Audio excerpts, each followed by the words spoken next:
दोस्तों, आज मैं आपको भारतीय इतिहास की एक ऐसी अमर कथा सुनाने जा रहा हूं। एक ऐसी कथा जिसने यह सिद्ध कर दिया कि सच्ची लगन और भक्ति इंसान को देवत्व के स्तर तक पहुंचा सकती है। यह है निषाद पुत्र एकलव्य की कहानी।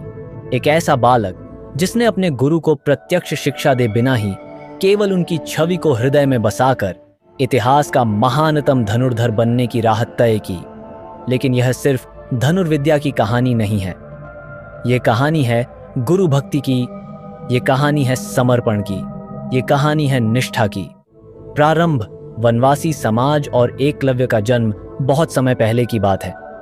यह वही काल था जब भारत भूमि पर महाभारत का युग चल रहा था। चारों ओर बड़े बड़े जनपद थे जिनमें शक्तिशाली राजवंश शासन करते थे।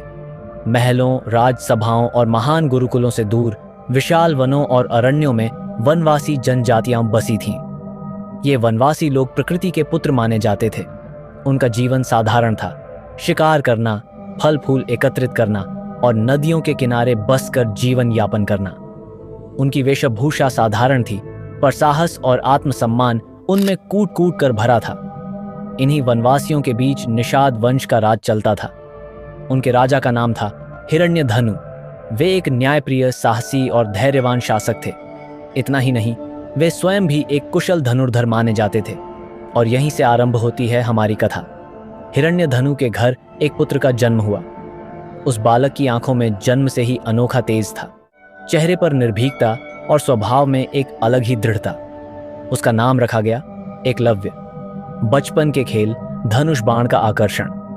बालक एकलव्य दूसरों से कुछ अलग था। जहां उसके मित्र मिट्टी से खिलौने बनाकर खेलते या नदियों में कूदकर मछलियां पकड़ने का आनंद लेते, वहीं एकलव्य की आंखें चमक उठतीं जब भी वह कहीं धनुष बाण देख लेता। वह जंगल की टहनियों को काटकर धनुष बनाता, घास पत्तों और छोटी लकड़ियों से बाण तैयार करता और फिर पत्तों, फलों या किसी पेड़ के तने को लक्ष्य बनाकर दिन भर अभ्यास करता। कभी कभी उसके मित्र उसका मजाक उड़ाते, एकलव्य, तू तो पागल है, क्यों दिन भर यही करता रहता है। लेकिन एकलव्य मुस्कुराकर कहता, एक दिन मैं ऐसा धनुर्धर बनूंगा जिसे पूरी दुनिया जानेगी। उसकी आंखों में वही सपना था, महान धनुर्धर बनने का सपना। महान गुरु की खोज, द्रोणाचार्य समय बीता। एकलव्य किशोर हुआ और उसके भीतर धनुर्विद्या की लगन और गहरी होती गई। अब वह जानता था कि केवल टहनियों और खिलौनों से बनी धनुष बाण की प्रैक्टिस से वह आगे नहीं बढ़ सकता। वह सोचने लगा, अगर मुझे सच्चे अर्थों में शस्त्र विद्या सीखनी है तो मुझे एक महान गुरु की आवश्यकता है। उस समय सबसे महान आचार्य माने जाते थे गुरु द्रोणाचार्य। द्रोणाचार्य हस्तिनापुर की राजसभा के प्रधान आचार्य थे। वे स्वयं भगवान परशुराम के शिष्य थे और शस्त्र विद्या के अनुपम झाता। उनके शिष्य थे हस्तिनापुर के राजकुमार अर्जुन, भीम, दुर्योधन और अन्य। एकलव्य ने मन ही मन निश्चय कर लिया, मुझे धनुर्विद्या सीखनी है तो केवल द्रोणाचार्य से, चाहे मार्ग कितना ही कठिन क्यों न हो। गुरु से प्रथम भेंट, अस्वीकृति। एक दिन एकलव्य साहस बटोरकर द्रोणाचार्य के आश्रम पहुंच गया। वहां दृश्य अद्भुत था। गुरु द्रोण अपने शिष्यों को शिक्षा दे रहे थे। अर्जुन अपने धनुष को साध रहा था, भीम गदा का अभ्यास कर रहा था, दुर्योधन अपने शस्त्रों के साथ खड़ा था। एकलव्य ने विनम्रता से झुककर प्रणाम किया और कहा, गुरुदेव, मैं निषाद राज हिरण्यधनु का पुत्र एकलव्य हूँ। मेरी इच्छा है कि मैं शस्त्र विद्या सीखूं। कृपा करके मुझे अपना शिष्य स्वीकार करें। गुरु द्रोण ने उस पर दृष्टि डाली। बालक की आंखों में सच्चाई और लगन झलक रही थी, पर साथ ही उनके वेशभूषा और जाति ने गुरु को सोचने पर मजबूर कर दिया। कुछ क्षण मौन रहने के बाद द्रोणाचार्य बोले, वत्स, मैं राजकुमारों का आचार्य हूँ। मेरा कर्तव्य है कि मैं उन्हें युद्ध कला सिखाऊं। तुम्हारा धर्म है शिकार और वनों में जीवन यापन। यह विद्या तुम्हारे लिए नहीं है। ये शब्द सुनकर एकलव्य का हृदय टूट गया। उसने फिर निवेदन किया, गुरुदेव, मैं केवल शिष्य बनना चाहता हूँ, बस मुझे शिक्षा दें। लेकिन द्रोणाचार्य ने कठोर स्वर में कहा, वत्स, लौट जाओ, तुम्हें यह शिक्षा नहीं दी जा सकती। आंखों में आंसू लिए पर दिल में और प्रबल संकल्प के साथ एकलव्य आश्रम से लौट आया। मिट्टी की गुरु मूर्ति, स्वाध्याय की शुरुआत। जंगल लौटकर एकलव्य ने सोचा, गुरु ने मुझे शिष्य नहीं बनाया तो क्या हुआ? गुरु तो देवता समान होते हैं। मैं उन्हें दूर से ही अपना गुरु मानूंगा। उनकी छवि को हृदय में रखकर स्वयं ही अभ्यास करूंगा। उसने मिट्टी से द्रोणाचार्य की एक मूर्ति बनाई। हर सुबह वह उस मूर्ति को प्रणाम करता, मानो गुरु स्वयं उसके सामने हो। और फिर आरंभ हुआ उसका स्वाध्याय। वह प्रातःकाल उठकर घंटों तक निशाना साधता। पेड़ों की पत्तियां, फलों के डंठल, दौड़ते जानवर, यहाँ तक कि रात के अंधेरे में भी वह लक्ष्य ढूंढकर बाण चलाता। धीरे धीरे उसकी प्रतिभा असाधारण हो गई। उसकी दृष्टि इतनी तीक्ष्ण हो गई कि पत्ते की हल्की सी हलचल भी पहचान लेता। उसका कान इतना सजग हो गया कि दूर से आती आहट सुन लेता।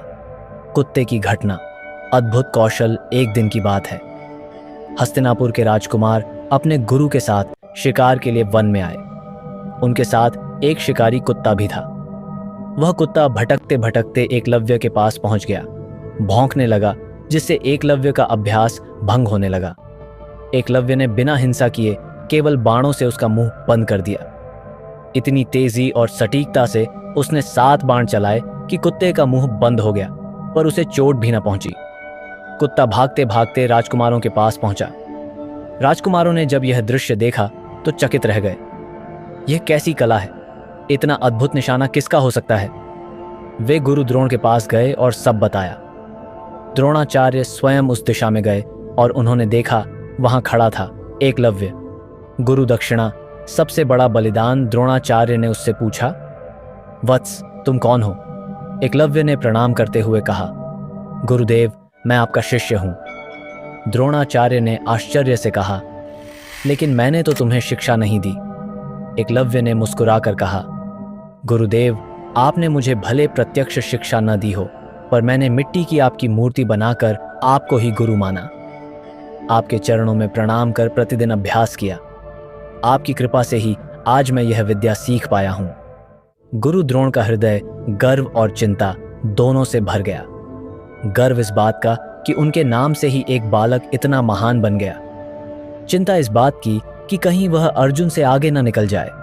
उन्होंने सोचा, अगर यह आगे बढ़ा तो मेरे प्रिय शिष्य अर्जुन को पीछे छोड़ देगा। और तभी उन्होंने कहा, वत्स, यदि तुम सचमुच मेरे शिष्य हो तो मुझे गुरु दक्षिणा दो। एकलव्य ने तुरंत सिर झुका दिया। गुरुदेव, आदेश दीजिए। द्रोण ने कठोर स्वर में कहा, मुझे तुम्हारे दाएं हाथ का अंगूठा गुरु दक्षिणा में चाहिए। यह सुनकर सब स्तब्ध रह गए। अर्जुन भी सोचने लगे, क्या गुरु सचमुच ऐसा कह सकते हैं? लेकिन एकलव्य, उसने बिना एक क्षण घंवाए अपना अंगूठा काटकर गुरु के चरणों में अर्पित कर दिया। अमर हो गई भक्ति। उस क्षण सारा वन मौन हो गया। गुरु द्रोण की आंखें भी नम हो उठीं। उन्होंने देखा, एक बालक जिसने केवल उनकी छवि से विद्या अर्जित की थी, आज अपनी सबसे कीमती शक्ति, अपना अंगूठा त्याग रहा है। गुरु बोले, वत्स, आज से तुम्हारी गुरु भक्ति अमर हो गई।